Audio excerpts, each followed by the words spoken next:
Ako po si Police Colonel Eduardo Paderon Acerto, isang pulis na nagserbisyo ng mahaba at tapat para tulungan ng masawata ang illegal na droga sa ating bansa. Matagal akong naging drug enforcement operative at natalaga ako bilang Deputy Director ng PNP, Anti-Illegal Drug Group at PNP, Drug Enforcement Group. Ako din po ang parehong Police Colonel Acerto na matagal nang ipinapahanap at pinapapatay ni Pangulong Duterte sa militar at sa kapwa ko pulis dahil lamang sa inimbestigahan po ang ilang taong malalapit pala sa kanya at kay Senator Bongo.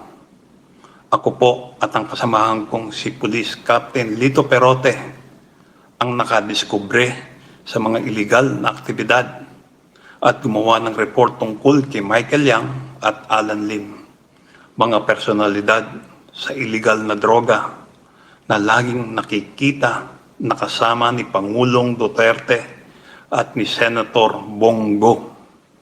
Dinukot na po nila si Perote at malamang patay na.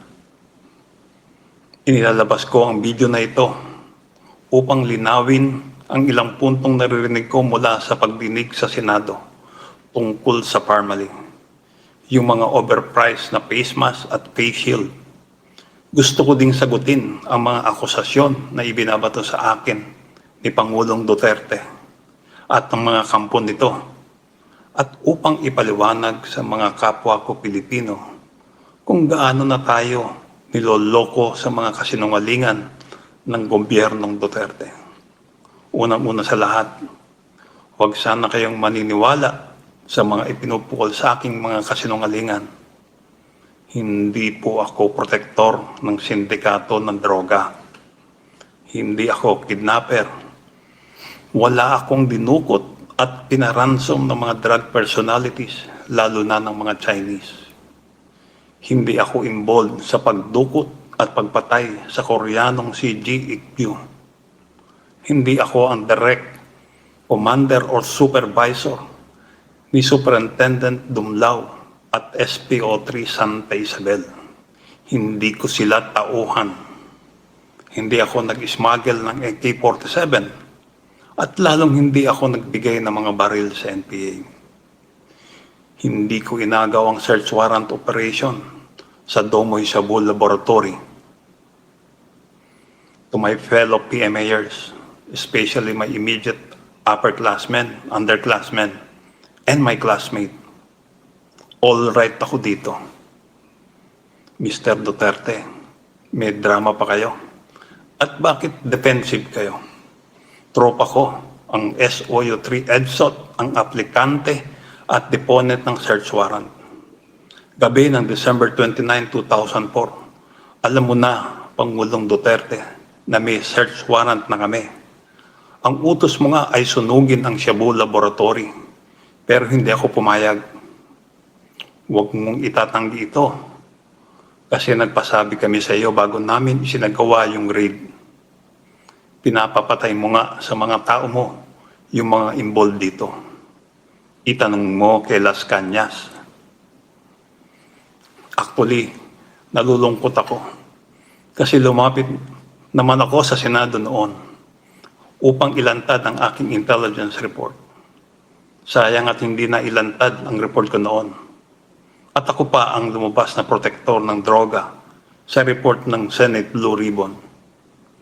Matatandaan na ibinigay ko din ang aking report dati kina Chief PNP, Senator General Bato de la Rosa, PIDEA Chief Aaron Aquino, at pati kay General Oscar Albayalde. Pero dedma, wala silang ginawa. Binigyan ko din direkta ng kopya ng aking report ang isang grupo ng senior Malacanang officials. Ang tanong, bakit hindi inaksyonan ang aking report? Bakit imbis na imbestigahan ang aking mga sinasabi, ako ang idiniin ninyo? Inutos pa ni Duterte na patayin ako. Kung hindi tinago ang report ko kay Michael Yang at Alan Lim, hindi nangyari ang korupsyon ng Parmalee. Walang nanakaw na pera ng bayan. Hindi nalagay sa panganib ang buhay ng mga healthcare workers natin dahil sa delayed, substandard o expired na face mask at face shield. Baka hindi sana maraming namatay na Pilipino.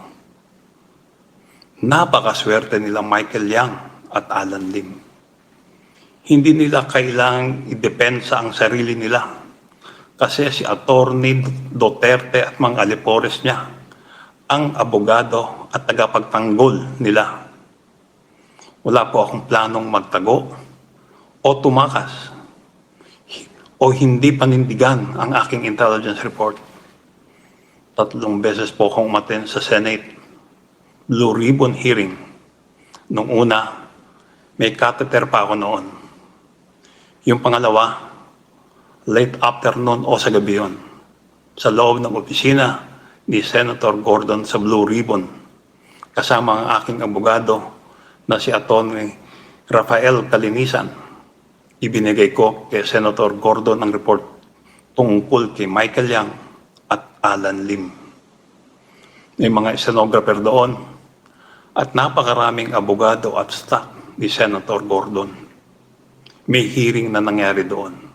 Nag-oath ako doon. May minutes pa yung hearing na yon.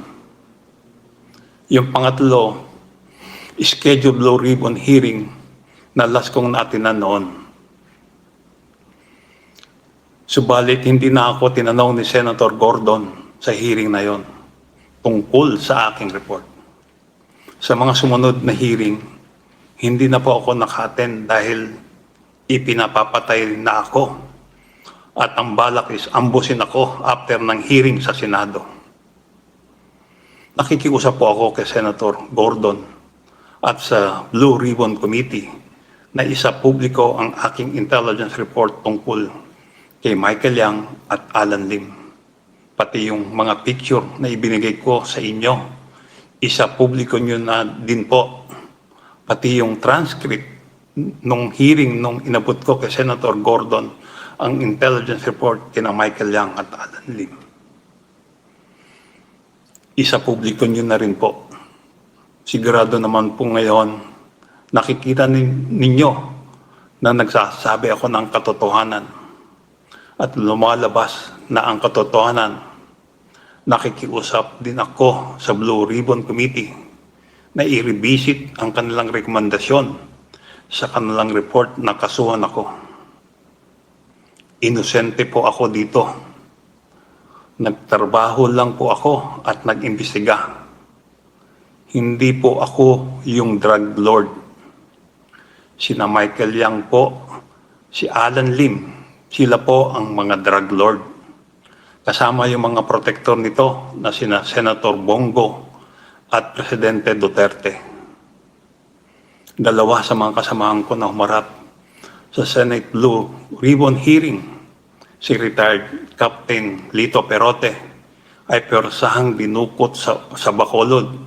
Hanggang ngayon nawawala pa. At si retired Master Sergeant Jerry Liwanag ay pinagbabaril at napatay sa Bulacan. Pareho walang masusing investigasyon. Nakiusap din po sana ako sa Senado na imbestigahan kung bakit hindi inilabas at inaksyonan ang aking report ni General Bato, Aquino at Albayalde. Bakit hindi inaksyonan ng palasyo ang report ko? Tuloy po ang paghahanap sa akin para patayin upang itago ang katotohanan. Maaaring mapatay nila ako, pero ang katotohanan ay hindi mapapatay o maitatago.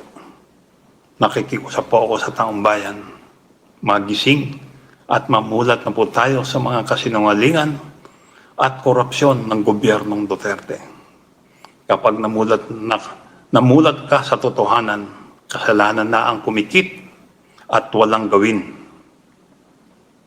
Patnubayan nawa ng Panginoon Diyos ang mahal nating bansa. Mabuhay ang Pilipinas.